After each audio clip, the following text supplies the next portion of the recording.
So hi there everyone, this is Ishant Kumar Arora. Welcome to Fire Experience Solution where your health is our priority. तो इस video में हम बात करेंगे manual muscle testing उन muscles की जो कि सप्लाई की जाती हैं हमारे क्रेनियल नर्व्स के द्वारा। हमारी बॉडी में क्रेनियल नर्व्स होती है और इस वीडियो में सबसे पहले हम बात करेंगे उन क्रेनियल नर्व्स और उन मसल्स के बारे में जो कि हमारी आई मूवमेंट को कंट्रोल करती है, that is the extra ocular muscles. हमारी आई में 6 एक्स्ट्रा ऑक्यूलर मसल होती है जिनकी मैनुअल मसल टेस्टिंग के इस वीडियो में बात करेंगे और जिनको 3 नर्व सप्लाई करती हैं। Nerve number 3 that is oculomotor nerve, nerve number 4 that is trochlear nerve, nerve number 6 that is abducens nerve. ये मसल डिफरेंट मसल्स को, ये नर्व्स डिफरेंट मसल्स को सप्लाई करती है, हमारी आईज को जो मूवमेंट को कंट्रोल करती है। अब सबसे पहले हम इन मसल्स की जनरल एनाटॉमी की बात करेंगे, जनरल पोजीशन और इनके फंक्शन की बात करेंगे, क्योंकि आप लोग जानते हैं कि मसल टेस्ट करने के लिए, मसल की फंक्शन टेस्ट करने के लिए हमें उस मसल का एक्शन बिल्कुल पता होना चाहिए।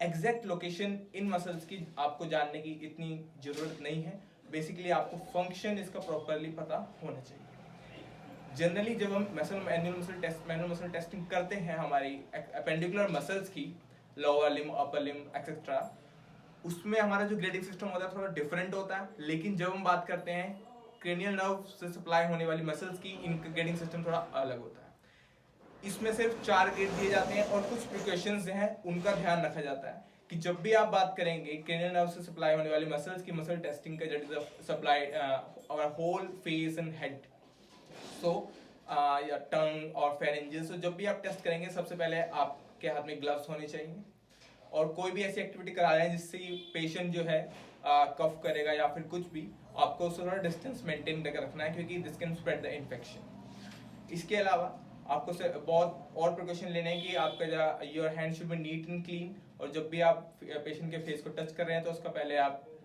कंसेंट लेंगे पेशेंट का कि is he ready to have the testing और नॉट, और आप पेशेंट को फिर एक्सप्लेन करेंगे प्रोसीजर। तो सबसे पहले जब एक्स्ट्रा ऑक्यूलर मसल्स की एमएमटी की बात करते हैं तो आपको पता होना चाहिए कि कौन कौन सी मसल है, उनकी क्या पोजीशन है। जैसे कि आप राइट साइड में मेरे एक चार्ट देख पा रहे होंगे कि आपको एक सर्कुलर स्ट्रक्चर दिख रहा होगा, ये हमारी आई का एक स्ट्रक्चर दिखाया हुआ है और मसल्स जो है उनकी ओरिएंटेशन दिखाई है। उस ओरिएंटेशन के हिसाब से I hope you are all are well versed with the general anatomical names, that is abduction, adduction. Abduction means moving away from the mid line, adduction means moving towards the mid line. लेकिन I के बाद में जब बात करते हैं तो हम नेजल और टेम्पोरल, इन दो जनरल कंसिडरेशन, इनको हम मान के चलते हैं कि जो मसल सेंटर में है दैट इज नेजल की साइड है और जो लेटरल है वो टेम्पोरल बोन की साइड है। तो जब भी हम बात करेंगे एब्डक्शन की, मतलब वो टेम्पोरल साइड मूव कर रही है या फिर लेटरली, और जब एडक्शन की बात करेंगे तो मतलब वो नेजल की साइड मूव कर रही है, दैट इज मीडियली। तो अब आते हैं मसल की तरफ। सबसे पहली जो हमारी मसल 4 रेक्टस मसल होती हैं और 2 ऑब्लिक्स। इनके नाम से इनकी पोजीशन का पता चल जाएगा, जैसे कि आप इमेज में देख रहे हैं, दैट इज सुपीरियर रेक्टस, जो कि जितनी भी ये मसल्स हैं, सुपीरियर रेक्टस जो कि सुपीरियर पोर्शन में है upward, then inferior rectus downward, medial rectus inward and lateral rectus outward. और जिस साइड इनकी डायरेक्शन है उस साइड ये मोशन करवा रही है। जब ये कॉन्ट्रैक्ट करती है मसल तो उसको पुल करती है। और इन तीनों मसल जो है इसमें superior rectus, medial rectus and inferior rectus, ये सप्लाई की जाती हैं ऑक्यूलर मोटर नर्व के द्वारा, that is the cranial nerve number 3। And जो हमारी लेटरल रेक्टस है, दैट इज द लेटर, जो अबडक्टर है एक तरह से, क्योंकि उसकी पोजीशन लेटरली है टेम्पोरल बोन की तरफ। जब वो कॉन्ट्रैक्ट करेगी तो आई को इधर पुल करेगी, ठीक है, तो उसकी वजह से वो अबडक्टर है और वो सप्लाई की जाती है हमारी 6 क्रेनियल नर्व से, दैट इज एब्ड्यूसन नर्व। इसको आप याद करने के लिए एक निमोनिक भी आ सकते हैं, उसे कहते हैं LR6, that is lateral rectus 6 cranial nerve, LR6। अब इसके बाद हमारी 2 आती हैं सुपीरियर एंड इंफीरियर ऑब्लिक्स। एक कंफ्यूजन बहुत लोगों को होता है, इसको मैं क्लियर कर देता हूं कि जब भी आप बात करेंगे सुपीरियर और इंफीरियर रेक्टस की, वो हमेशा मीडियल साइड है, एंड जब आप बात करेंगे सुपीरियर और इंफीरियर ऑब्लिक की, they are placed upside down. Superior is downward and laterally and inferior is upward and laterally. So उनके डायरेक्शन के हिसाब, जैसे आप इमेज में देख पा रहे हैं, वो उस साइड अपना पुल क्रिएट करेंगे और मसल को अपना एक्शन जो है आई बॉल पे वो क्रिएट करेंगे। ये जितने भी मसल्स हैं एक्सेप्ट हमारी सुपीरियर ऑब्लिक, जो कि इस इंफीरियर डायरेक्शन में है और आउटवर्ड है, वो अपना ओरिजिन लेती है मैक्सिला से।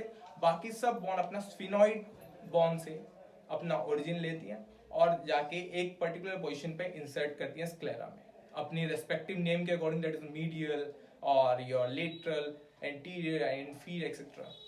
सो ये हो गया इनकी मसल के बारे में। और एक हमारी जो यहाँ पे inferior oblique और superior oblique आई है, inferior oblique is upward and superior oblique is up and downward and both are placed laterally, whereas superior rectus is placed upward and medially and inferior rectus downward and medially, as you can see in the image.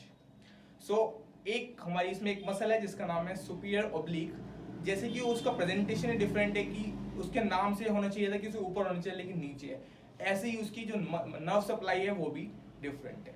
उसको याद करने के लिए आप याद कर सकते हैं, आपने 12th या 11th क्लास में फॉर्मूला याद किया होगा SO4, दैट इज S यहाँ पे सुपीरियर ओब्लिक के लिए यूज किया गया SO और 4 cranial nerve that is your trochlear nerve, तो उसको सप्लाई करती है ट्रोक्लियर नर्व। अब इनके एक्शन के बारे में बात करते हैं। सबसे पहले जो एक्शन मैं आपको इसके एमएमटी के साथ साथ एक्सप्लेन करूंगा, पहले मैं आपको ग्रेड्स बता देता हूँ कि इनके ग्रेड्स कैसे हम डिफाइन करते हैं। जब भी हम फेस के या फिर एक्स्ट्राऑक्यूलर मसल्स की हम बात करते हैं, उनकी ग्रेडिंग्स 4 ग्रेड में डिवाइड होती हैं, that is functional, weak functional, non functional and absent. जैसे उनके नाम से समझ पा रहे हैं, फंक्शनल मतलब कि जब आप पेशेंट को वो मोशन जो पर्टिकुलर मसल करवाती है अगर वो परफॉर्म करने के लिए कहेंगे, अगर पेशेंट वो कंटिन्यूसली स्मूथली कोऑर्डिनेटेड मैनर में अगर वो फंक्शन परफॉर्म कर रहा है तो उसको हम ग्रेड देंगे, that is functional. Then we have weak functional and non functional. उसको क्लासिफाई करने के लिए कुछ मसल्स को आप विजुअल मेथड से क्लासिफाई कर सकते हैं, ग्रेड्स दे सकते हैं, लेकिन अगर हम बात करेंगे एक्स्ट्राऑक्यूलर मसल्स की जिनकी हम इस वीडियो में बात कर रहे हैं, उनको आप अपने विजुअल मेथड से डिफाइन नहीं कर सकते कि वो वीक फंक्शनल में या नॉन फंक्शनल में। वीक फंक्शनल में क्या है कि उनका जो एक्शन है वो जितना क्लियर या जितना स्मूथ होना चाहिए था उतना नहीं है, वो आइदर इट इज स्लो और वेरी वेरी वीक, मतलब जितना रेंज ऑफ मोशन कंप्लीट करना चाहिए, जितना आप एक्सपेक्ट कर रहे थे उतना नहीं हो रहा है। और नॉन फंक्शन में बहुत ही मिनिमम सा मूवमेंट और एब्सेंट में that is zero, there is no movement at all, as in case of paralysis of any of these nerves, that is your oculomotor, trochlear and abducent. So हम बात करते हैं इनकी एमएमटी के बारे में।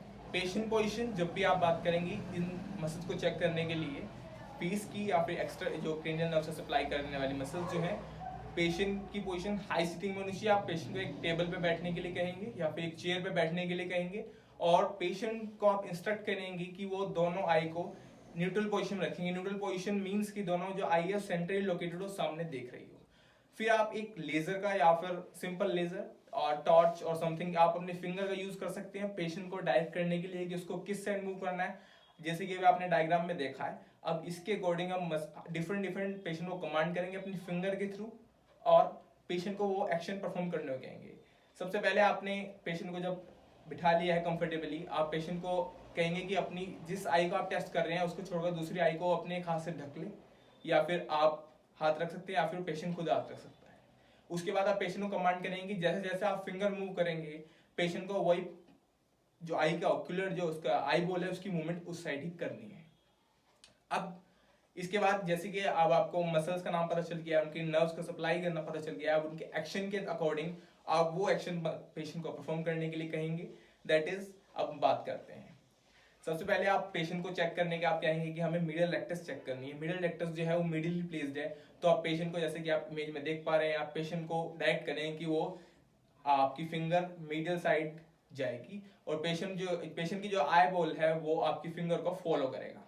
अगर वो स्मूथली परफॉर्म कर पा रहा है, आपकी फिंगर को फॉलो स्मूथली कर पा रहा है, तो उसको हम क्लासीफाई करेंगे और या ग्रेड देंगे, दैट इज फंक्शनल। अगर वो आप जितना आप एक्सपेक्ट कर रहे थे, जिस पेस मूवमेंट होना चाहिए था, अगर उतना हो रहा है तो आप उसको फंक्शनल क्लासीफाई करेंगे। On the other hand, आपको एक muscle that is superior rectus and inferior rectus, they are also placed medially and superior rectus is upward and that is superior and inferior rectus is downward that is inferior. So जब बात करते हैं कि main इनका जो action है ये 2-3 action एक साथ परफॉर्म कर लेते हैं क्योंकि ओब्लिक डायरेक्शन में इनकी ओरिएंटेशन है जैसे कि आप इमेज में देख रहे हैं।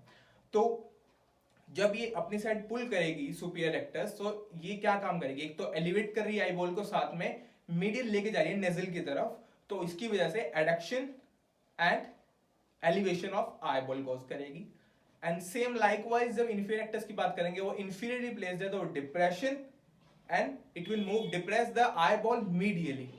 सो लाइकवाइज अब हम बात करते हैं हमारी लेटरल रेक्टस की। लेटरल रेक्टस कौन सी मसल सप्लाई होती है, that is LR6, lateral rectus 6 nerve is abducent. तो अब इस लेटरल रेक्टस की पोजीशन लेटरली है, that is originating from the sclera, from your sphenoid bone and inserting in the lateral anterior sclera. So जब ये contract करेगी तो eye ball आपकी एबडक्ट होगी, मतलब कि मिड लाइन से दूर जाएगी, आपके टेम्पोरल बन के बोन की तरफ आएगी, that is extreme of the lateral side of the eye, तो वहां मूव करेगी। जो आप पेशेंट को कहेंगे कि आपकी फिंगर को फॉलो करे, जिस साइड आप ले जाना चाह रहे हैं, जो डायरेक्शन आप उससे करवाना चाह रहे हैं, उसके पर्टिकुलर आपको मसल की नॉलेज, एनाटॉमी कल या और आपको फंक्शन का पता होना चाहिए कि आप कौन से फंक्शन चेक करने हैं, और आपको जज करना है कि पेशेंट वो properly movement smoothly accurately perform कर रहा है या नहीं। जैसा कि मैंने अभी बताया कि इसमें वीक फंक्शनल और नॉन फंक्शनल वाला जो ग्रेडिंग है वो आप इस वाली एक्स्ट्राओक्युलर मसल्स के केस में जज नहीं कर सकते हैं, उसके लिए स्पेशलाइज इक्विपमेंट चाहिए होते हैं, ऑप्थेल्मोलॉजिस्ट ही कर पाएगा उन्हें। तो बस जो फिजियोथेरेपिस्ट हैं हम लोग, उसमें हमें सिर्फ फंक्शनल और एब्सेंट ही जज कर पाएंगे। अब इसके बाद हमारी जो दो मसल आती है, that is superior and inferior ऑब्लिक्स। Superior oblique जैसे कि मैंने बताया कि वो इंफीरियर डायरेक्शन में है और लेटरली है, ये आपको याद रखना है, जैसे कि आप चार्ट में भी देख पा रहे हैं। और इंफीरियर ऑब्लिक जो है वो सुपीरियरली है और लेटरली है। एक बार मैं आपको दोबारा बता देता हूँ, जो ऑब्लिक्स हैं वो मिड लाइन से दूर है, मतलब लेटरली प्लेस्ड है, और जो रेक्टस है सुपीरियर और इंफीरियर वो मिड लाइन में है। अब जो आपकी इंफीरियर ऑब्लिक है वो ऊपर है और सुपीरियर ऑब्लिक नीचे है, और सुपीरियर ऑब्लिक को सप्लाई कर रही है आपकी SO4, that is superior oblique, and 4 that is trochlear nerve. या गुड। तो अब क्या होगा कि जब हमारी जो सुपीरियर ऑब्लिक अगर वो कॉन्टैक्ट करेगी, तो जो इंफीरियर उसके डायरेक्शन है, अब वो पुल करेगी आई बॉल को किधर, that is outward and laterally, that is outward and laterally. तो आप पेशेंट को गाइड करेंगे कि मेरी जो फिंगर है उसको फॉलो करेगा, और पेशेंट को कहेंगे अपनी आई को आउटवर्ड और अपनी फिंगर को इस साइड लेके आएंगे। पेशेंट अगर उस आपकी फिंगर को प्रॉपर्ली फॉलो कर रहा है तो मतलब कि वो फंक्शनल में आएगा, और नहीं कर रहा है तो आप एब्सेंट उसको ग्रेड करेंगे उस मूवमेंट को।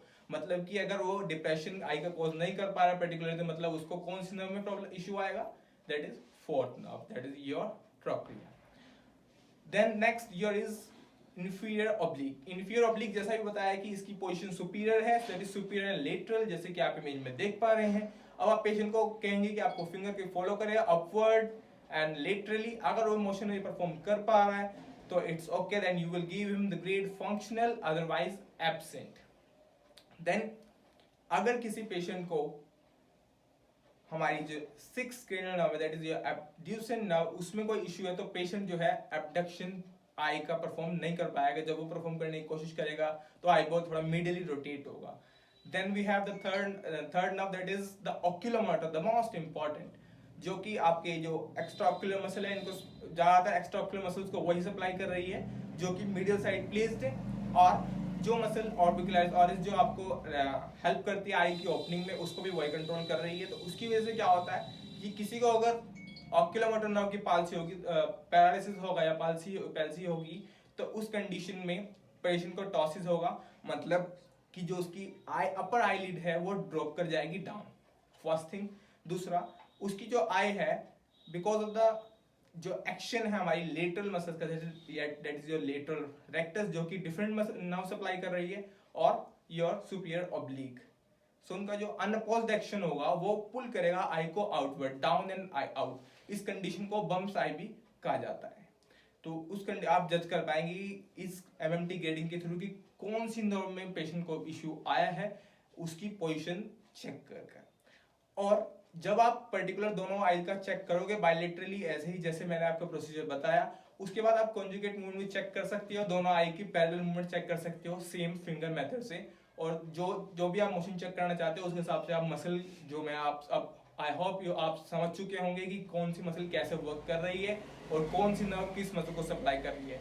Hope you like the video, so please share it with your friends. और नेक्स्ट वीडियो में हम बात करेंगे जो फेशियल मस्कुलेचर है उनके बारे में, और जो muscle that surrounds the I.